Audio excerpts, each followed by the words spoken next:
Some things are better left unsaid. Take it from me, some things are better left unsaid. Hello and welcome to Unspoken, another episode. Today we are going to talk about women in leadership. So we thought it would be appropriate to have a woman with us. Janet Kieswetter is with us. Janet, can you tell us a bit about yourself? Yes, hello, and thanks for having me. I'm a mom and wife, and I've got 5 daughters, so I'm very big on feminism and female power, girl power in our household. And I'm a teacher and a homeschool mom, and I happen to be your sister, so that's also fun. That is definitely a bonus, especially on a topic between men and women. I think it makes it a lot easier to start with our first guest being family related. You are currently in South Africa. Quick thing which maybe you knew, maybe you didn't know, that there was actually a woman president of South Africa for a total of 14 hours. Really? I did not know that. In 2008, she was an interim president. I can't think of now between which 2 presidents she had to be in between. But for 14 hours, she actually officially held the title of president, which for, yes. Was that Winnie Mandela or who was that? Do you know? No, her name was Irene and a surname that I can't pronounce, so I won't try. But no, she did. She was a minister, one of the top ministers that she just held. Awesome. That would probably have been when Thabo Mbeki was Impeached. Impeached. Yes. Yes. Okay. Before they chose Nhlanhla. Yes. Yeah. Yes. But that was just an interesting thought. This thing as you in South Africa, weather good, cold down there. It's freezing. I don't know in New Zealand terms or relative to England, but it's cold for us. Yeah, it's cold here too. We had a good weekend, but today is was frozen this morning. Had to put some hot warm water on it as well. So we're not experiencing the nice warm weather like the Northern Hemisphere there, John. Yeah, well, neither are we. It's our summer, so that means rain. So we've had a very rainy, we say cold, but it was about 17 degrees. But it's our summer, and later this week is going to a warm 23 or 24. But yes, women in leadership. I mean, the struggle for women to even be taken seriously by men has been such it's just been ridiculous, to be honest. I mean, why men ever thought that women shouldn't have have equal rights, have equal says, have equal votes or anything like that is beyond me. But they have. You look back in history, it's just from years ago.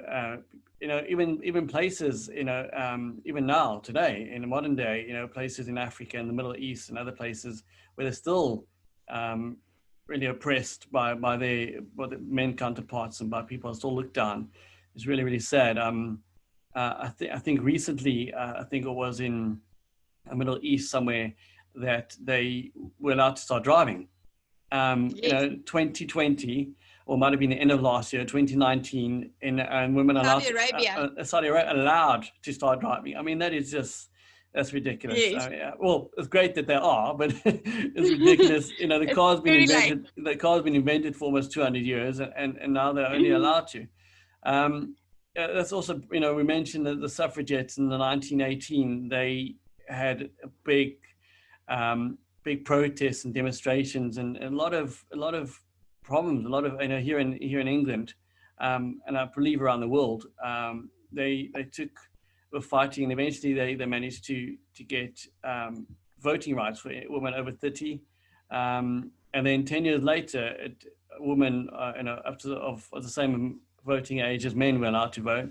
And now in modern day, we have a lot of women leaders that are actually leading the countries.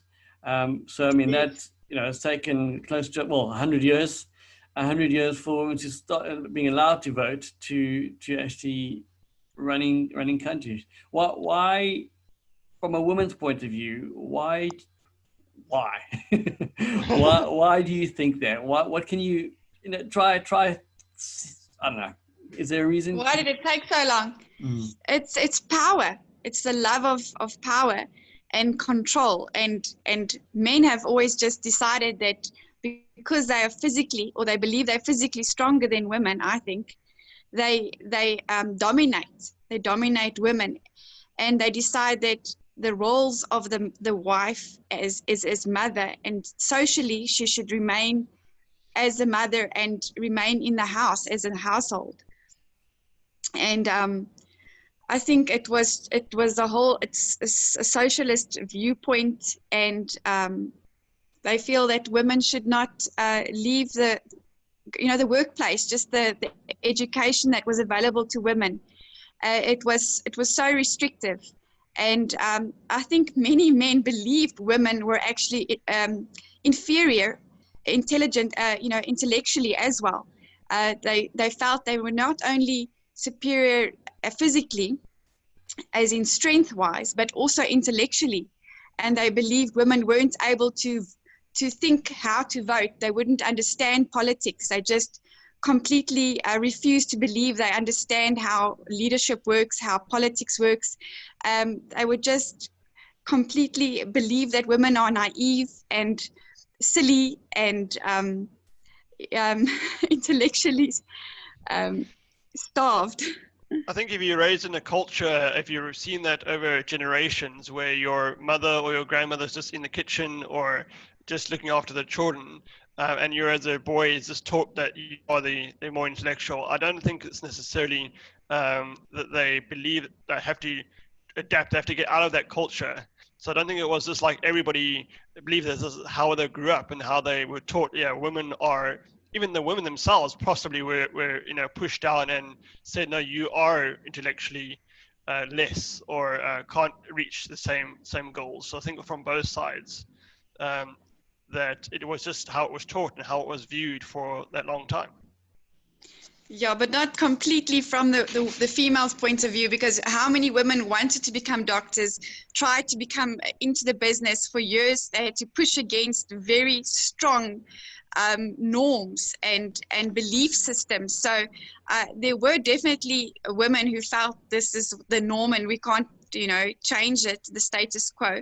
But I mean, the whole movement of the suffragettes was powered by strong women who said this is not unacceptable.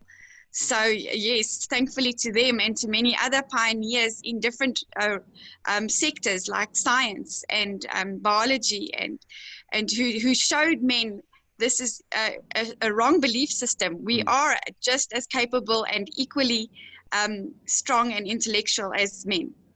I think it would be boiled down to a man's sense of pride and masculinity, and I think some men must have felt less masculine to their counterparts. So the only way they could feel more masculine is by suppressing a woman and kind of saying, listen, I'm more masculine than this woman.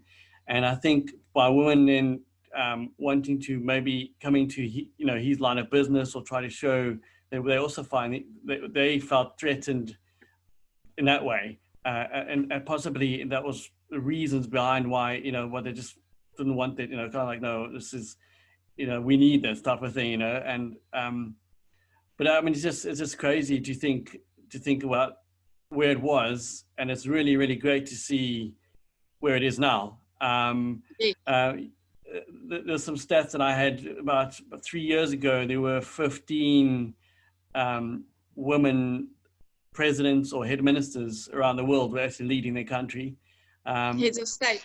And at the moment, do you have a stat that, I don't know what the current stat is? 29. 29. Currently. 29 women in leadership in worldwide. Worldwide. Yes. And how do they? Do you have a stat? You talked about earlier. You were saying something about offline. We were saying you had a stat about how they handled the coronavirus epidemic. Tell us something there. Yeah, what I read was in the Forbes article, it was saying that there were things that the heads of state, female heads of state, did better, and that's why they are handling the coronavirus, the pandemic. And some of them were things like truth. They were saying that the head of state of Germany, she came out and she said, "This is bad, this is serious, and this is the steps we need to take." She wasn't ducking and going to denial and saying, blaming the media. She was just coming out with, "This is how it is."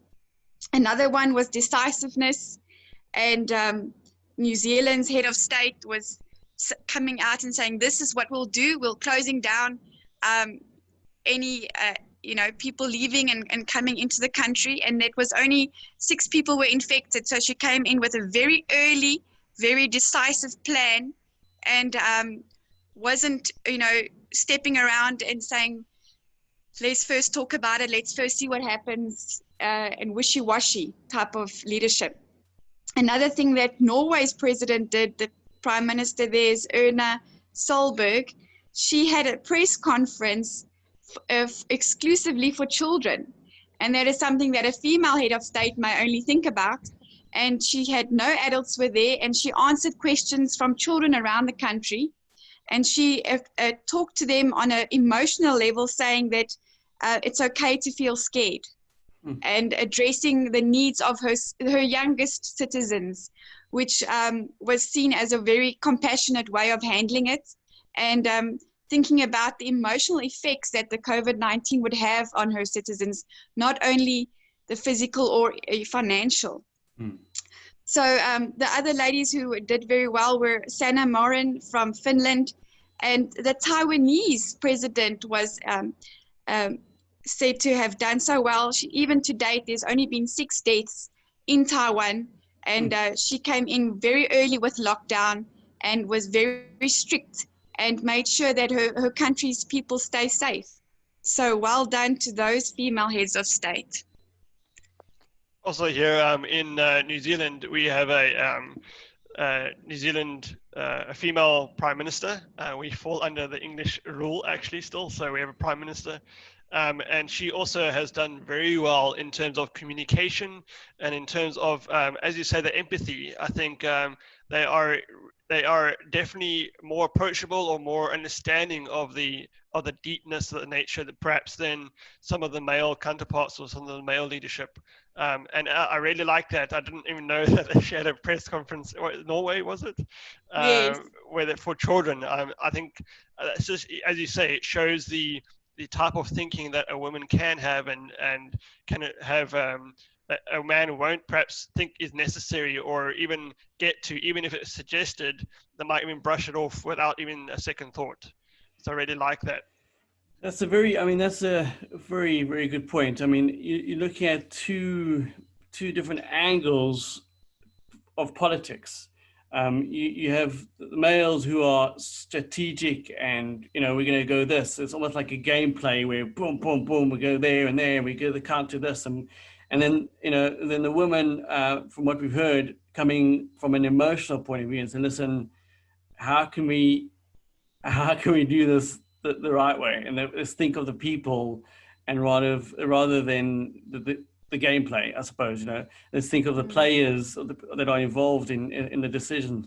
That is such an interesting way to do politics, and very refreshing actually because that's really what it's supposed to be about. That's why the governments are there, are to look after the people.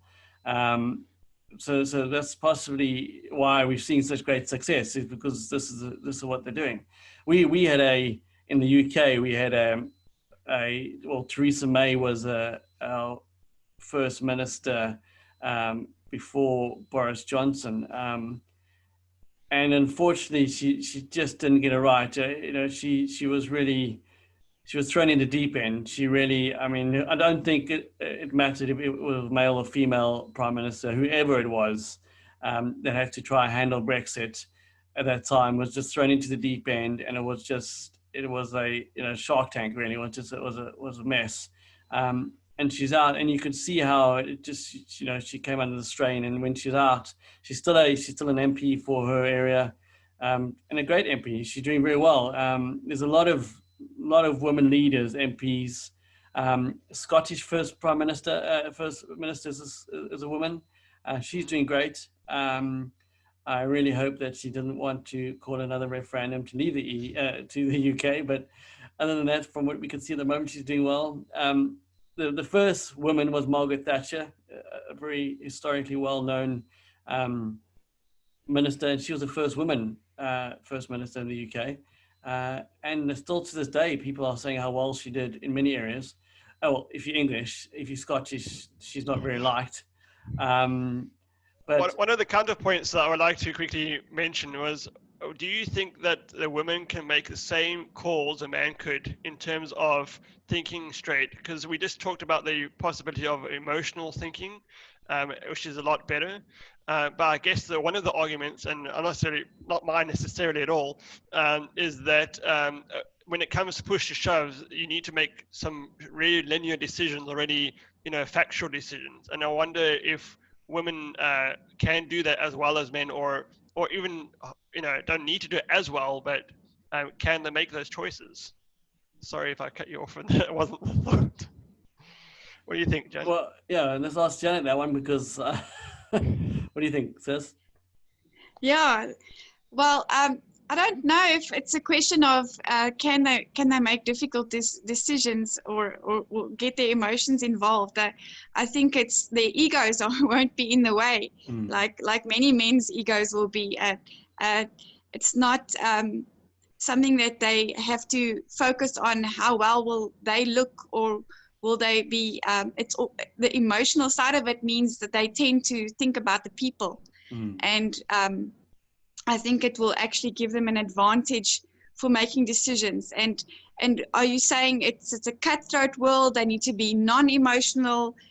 You've got to wonder what you want the men to be if they're not going to be thinking of emotive or feelings or people. Yeah, no, it's just especially this the type of decision, I guess, of war perhaps, or of like economical or some type of thing. And I was wondering if the emotions, my understanding is women have a lot of different ways of thinking about one specific emotion, and whereas guys can maybe compartmentalize slightly better.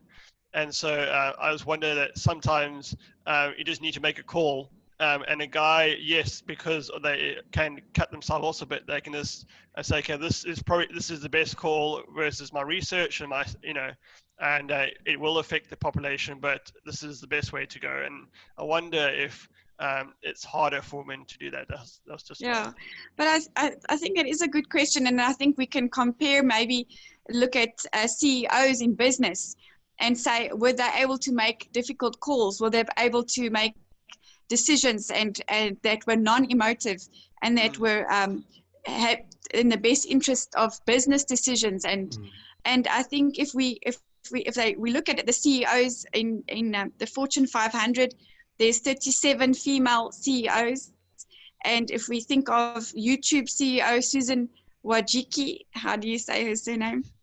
And they've risen to that level of leadership for a reason. They've managed to make difficult decisions along the way. And many times it's not always the most popular decision, but it's something that they have had to spearhead and go through with. So I think if there are CEOs in business, there will definitely be heads of state who are able to make rational decisions and not allow too much empathy or softness, make their decision weak. So yeah, I think definitely if we compare that business side of it, it's definitely possible. That's a very good point. Very good point there. That I don't think it really matters so much from genetics as much as the individual, because you get men who are more emotional than other men, and you get women who are more literal thinkers than other women. So it really comes down to the person. there's a reason that countries are starting to vote women in. Obviously, they're showing authority, they're showing good decision making, but then also they're showing the compassion and it almost has the best of both worlds, where the men might only have the one side. More and more, as Janet just showed now, more and more women in business that are taking up the lead roles. And it's on the same point where maybe they care about the employees more. It's a known fact that business does better if you look after your employees, and there's often it happens that the men are just like, let's just get results, and more goal orientated and not really towing the line when it comes to the employees.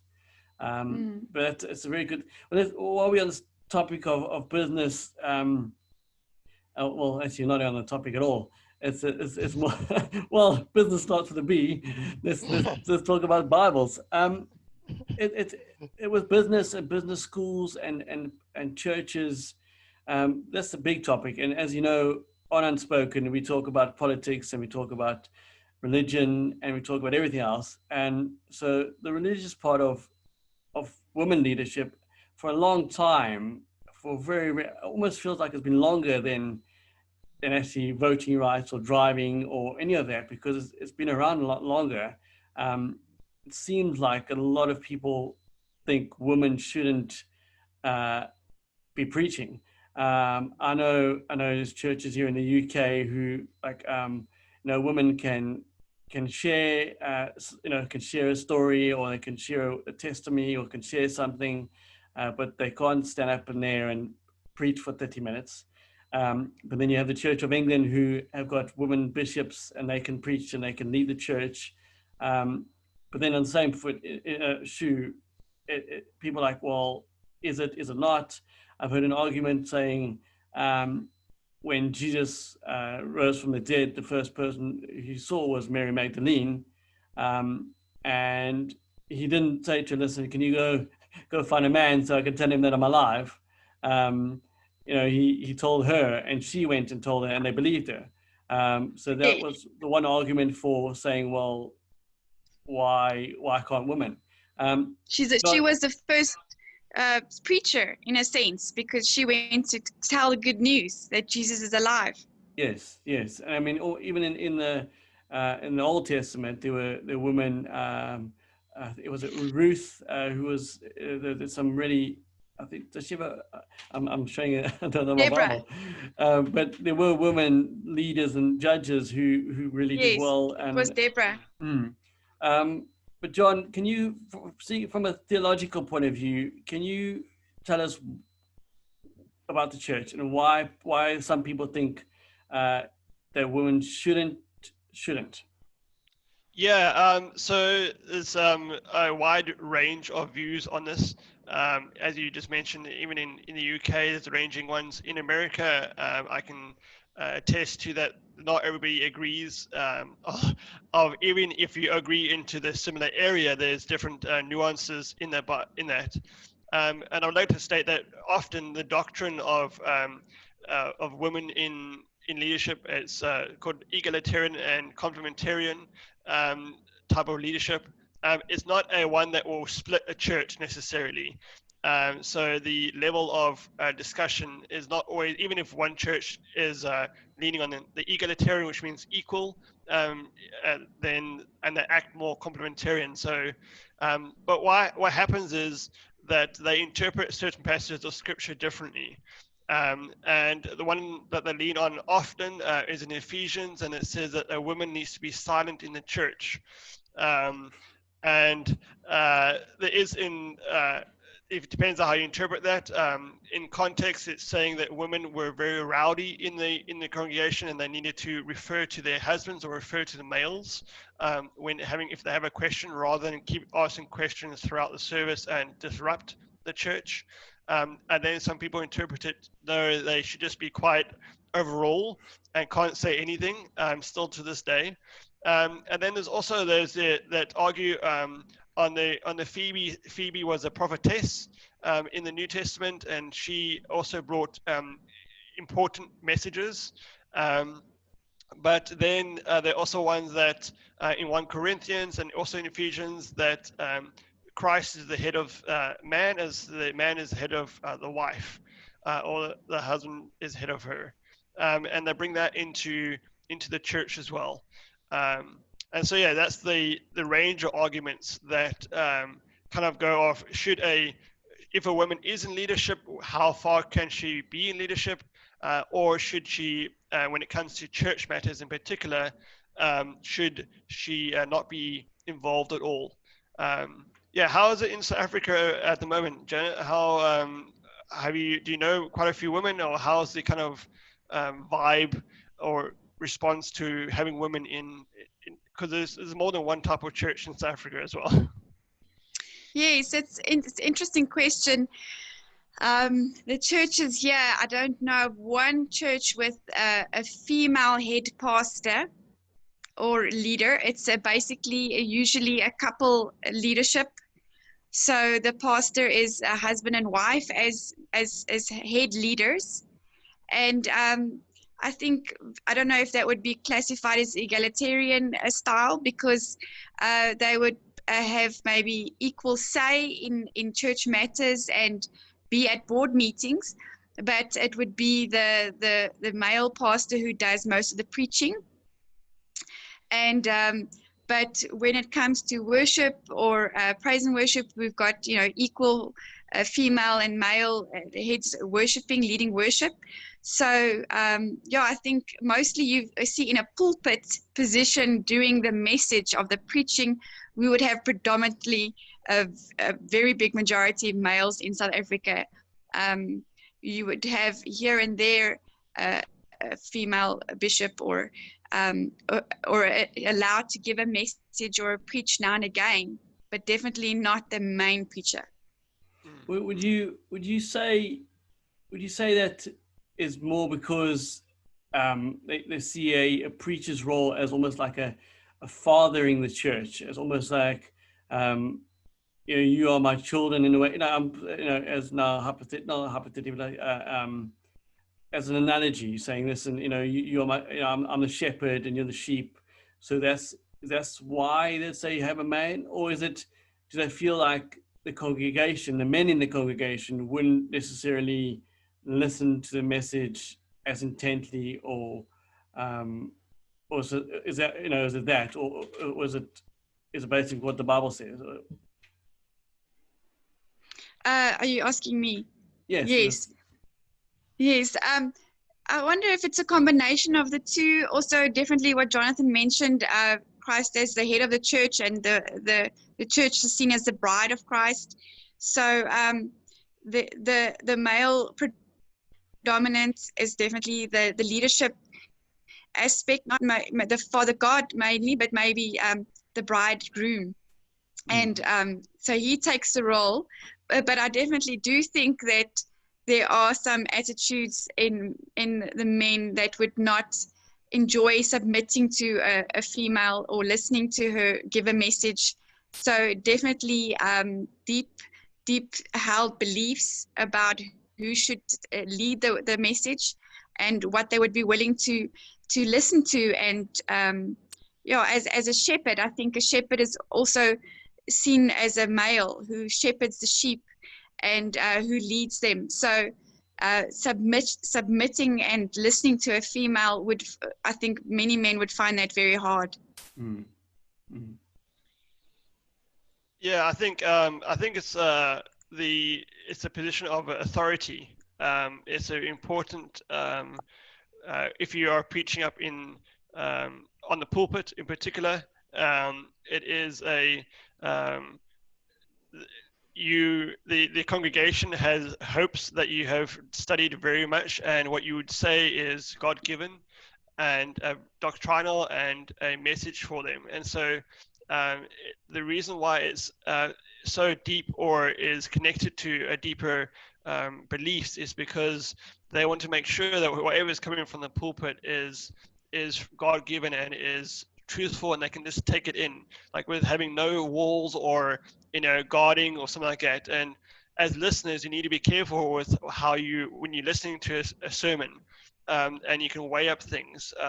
we are a man and a woman is human in nature, and so even if they prepared and done all their due diligence, they can say things wrong, and so it isn't just up to the person speaking that is in the role of needing to check and make sure that they're saying things right, but we can also write things down and maybe disagree with people anyway on the pulpit. And so that fear of letting a woman preach, I think needs to be addressed or looked at, if that is the case, that it's just about authoritative speaking. It's definitely one of the arguments is that. I definitely think, especially when it comes to Christianity, I think I don't think we should limit ourselves to who the message should be coming from. If God wants to speak, He can speak through anybody. Often, when you see in movies, you see an oracle or you see a wise woman, and these women, and everybody respects them and goes sit at their knee and listen. Tell me teach me what you know. And it's very often an oracle would be a woman, or somebody when it was a wisdom. There's many movies that an older wise woman will come speak to them and will teach them. So it's very interesting to see how things are portrayed. Here we have the Queen, and she's been ruling for 80 years, 90 years. She had a coronation recently. I think it must be about 80 years or somewhere around there. Or celebration, not an actual coronation, but a celebration of it. And she'll have her speeches every now and again at Christmas and Easter, and millions and millions of people tune in, absolutely millions, tune in for a 10-minute or 15-minute, sometimes it's 30 minutes on the longer ones, just to listen to everything she has to say. And they take every word in, and she's officially the head of the church. Here in the UK, she has the title of being the head of the church. Church of England. Church of England, yes. So it's an interesting. It's almost like, I don't know. Is it like a rite of passage that because she's older, then people are listening to her more. I wasn't around when she was younger, but I'm sure they did listen to her, and there's many videos and speeches where they did, and that's possibly because she's the Queen, and not somebody that moved her way up in politics type of thing. But yes, I don't know. It's Yeah. So the Queen is. Oh, you go, Jane. What I wanted to say is, I think anyone who has obviously educated, who commands respect by what they say, will have an audience. She's in that position of leadership, and that's why people honor her and listen to her. But I think if you can hear very quickly if someone is a buffoon or what they are saying is not biblical, or if they obviously just have their own agenda and they don't have people that will want to listen to them. And I think a church will grow under a female or a male leadership if they are well versed in the Bible, if they tune into the Lord and have an anointing from God to be in that position. Then they will command respect, and they won't necessarily have to be a male to do that. Yeah, I agree. Yeah, just on the Queen note, that's a bit of a tricky combination. We talked about church and state in a previous episode. If you haven't watched it, go watch it. And so that one's a bit tricky because she is head of state as well, because we have Prime Minister in England, but she's also head of the Church of England. So that one is slightly tricky. There's a basis, just to point out at this point, that there's a belief, and I sit on this belief, that women in leadership and even in a parachurch organization, meaning not a church organization per se, running a church, is totally okay. Is 100%. There's some people that don't want that at all, or don't like that, having women in leadership in general at all. And some people will say it's just the church banner that they can't be in leadership, and then there's different levels of that as well.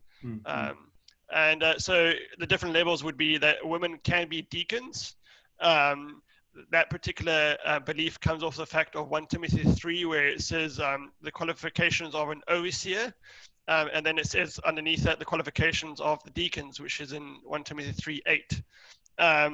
And the overseer has very male roles, and that could be contextual. It talks about a husband of one wife, and how he manages his household. And that could be, again, in the context just male figuratively talk, and could be female if Paul was so inclined. But some people take that as no, a leader needs to be male, and the overseer is equal to a pastor, and a deacon or deaconess is okay. And so they're happy to go to a certain level, but not happy to go any further up all the way to leadership of a church. I like the word you used, the interpretation of scripture. That means it's open for many people to interpret the way they believe.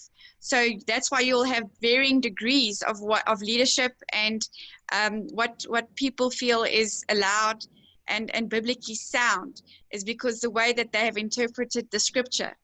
So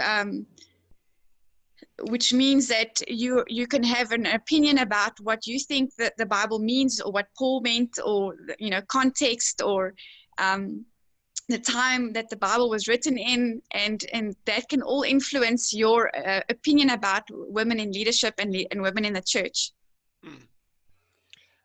Yes, no, for sure. It is really down to everybody's opinions in the end of the day, isn't it? I mean, it's your opinion how you interpret the Bible. It's also your opinion if you end up voting for a woman to run the country. It always comes out to the group of people who's actually seeing what they believe is the evidence and then making the decisions on that. As Janet, as a mother of 5 girls, are you trying to mold them anyway? Are you raising them free range in the sense as anything goes? If they want to play a hyphenated sport, for one which there has to be like women's football or women's cricket, are you 100% behind that, or are you like, well, let's get all the princess dresses out, and how are you raising them?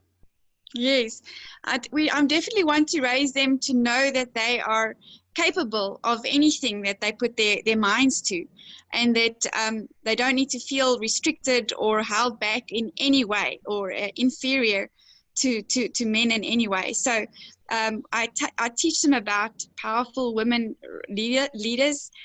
We learn about Malala Yousafzai and Greta Thunberg. And I teach them about young up-and-coming leaders and female leaders, and we learn about their quotes and their speeches and what have they done to make the world notice them. And then we talk about women leaders of the past and who have done great things, and then I want to show them that these women have been amazing for these and these and these reasons, and you can be too. So I think we don't want to make them feel that anything you can do, we can do better, kind of thing. It's not an attitude of trying to better males. It's more of knowing that you are powerful in who you are, and God has got a purpose for you on this earth. And I want to facilitate helping them discover that jewel, that potential and destiny that God has for them, and whatever it may be. That's really good. I had a very similar with my daughter. The other day she was saying she wants to go to the moon. And it was such a joy for me to say, yes, you can. If you want to go to the moon, I'll support you. Let's do it. If that's what she wants to do. It wasn't a long thought. It was something, she said just before going to bed. But she does. We her younger brother and the three of us, we often play a little bit of tackle rugby here in the lounge with the rugby ball, and I've taught her how to work with tools and kick footballs and cricket bats. But she is an absolute princess. She's watching Frozen 2 again today, and she dresses up like Anna, and she's total princess here. But she also, I'm not, because of that, not teaching her how to kick a football, or I want to raise her total, that she can really do whatever she wants to do, and she can be a leader if she wants to be. I've actually told her that she's a leader and not a follower, and she often comes up, yes, I'm a leader, Daddy, I'm a leader. I want to teach her that she can be a leader if she wants to. If it's just at school, at a playground, and teaching her friends or leading her friends to the right decisions, or right choices, or one day being a leader of a country. She mustn't think, as you all saying with your children, that you mustn't think that they're not capable of doing something because they're a girl. And John, one day it will be your responsibility if you're also blessed with a daughter. Yes, definitely. I'll be teaching them, if I am blessed with children in the future, Lord willing, that the guys and the girl can be anything they would like to be. But if it was a woman, then unfortunately, in my context, they can't be a head of a church. And the difference is, it's not open to opinion. As you said so much, Josh, as interpretation of the Bible. Okay. The difference is because I believe that a woman shouldn't be in leadership in everything except in eldership. She can be a shepherd, supporting her husband. And the difference is that I'm not. We need to be careful of not putting the world's ways into the context of the Bible currently. So the current context that we're living in helps and can help us, but we shouldn't rewrite the Bible so that it fits into our current context. And I think that's what I should be careful of. So when I'm telling my girls, yes, they can vote now, and yes, they can go to the moon now, and all that, great. But some things in the Bible are set and haven't changed. And the way that I interpret it is that women have so much to give, and unfortunately the church has shut down, similar to the world, has shut down women's voices and the women's ways of leading so much and so harshly that it's very, very sad. And I would hate that to be in a church that does that. And so when a woman is in leadership in a church, she brings a lot. I just think it's a spiritual difference that a woman can do. And yeah, maybe, Lord, it will work on me and it will change, but I do think that there's a difference between a leadership role in a government that we talked about, or leadership role going, in CEO companies, Fortune 500 companies. Great. I'll definitely encourage my girls in the future, if I have some, to do that, to go for it.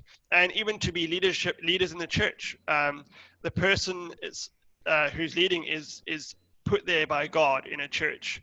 Even if they're not the best preacher, even if they're not the best leader, if God's appointed them, then that's where they should be. Yeah, I must say, I love the churches where the couples are heads of the church. If you got a husband and wife, it's so nice because they have such different roles in the church. Often the woman has the more compassionate, the more people side, and they bring their words and they bring their part into church. It's really nice to see both of them involved. Yes, I mean, as always, John, we lay everything out on the table. We put it out there. We'd love to hear people's response and what they have to say. It's an interesting topic, this one. Janet, thank you so much for joining us. It was fantastic to have you. My pleasure. And it is great. And maybe one day in the future, if we have another topic, possibly education, we might have you on here again. Thank you, John. Thank it was good you. seeing you. Good to be here again. Nice to be siblings all on stream.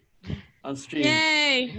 So yes, until next time, this was Unspoken, and we'll see you on the flip side. Bye. Bye-bye. Some things are better left unsaid.